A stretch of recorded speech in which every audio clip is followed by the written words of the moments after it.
Subhash bridge અંગે સૌથી મોટા સમાચાર સામે આવી રહ્યા છે અને હાલના સુભાષ બ્રિજનું આયુષ્ય પૂરું થઈ ચૂક્યું છે। નિષ્ણાંતોના અભિપ્રાય મુજબ હાલના બ્રિજના સ્ટ્રક્ચરને દૂર કરવું ખૂબ જ જરૂરી છે।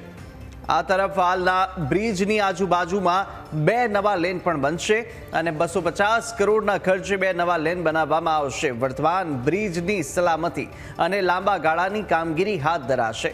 ત્યારે સલામતીના ભાગરૂપે 2 ડિસેમ્બરથી બ્રિજ બંધ છે અને વિવિધ એજન્સીઓની તપાસ બાદ સુપરસ્ટ્રક્ચરને દૂર કરવા માટે નિર્ણય કરવામાં આવ્યો છે।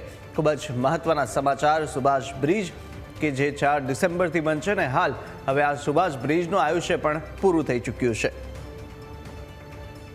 અનેક રિપોર્ટ થયા હતા સુભાષ બ્રિજને લઈ અને નિષ્ણાંતોના જે અભિપ્રાય મુજબ જે હાલનું આ બ્રિજ જેનું સુપરસ્ટ્રક્ચર દૂર કરવું હવે જરૂરી બની ચૂક્યું છે કારણ કે તેની મર્યાદા અવધિ હવે પૂર્ણ થઈ ચૂકી છે।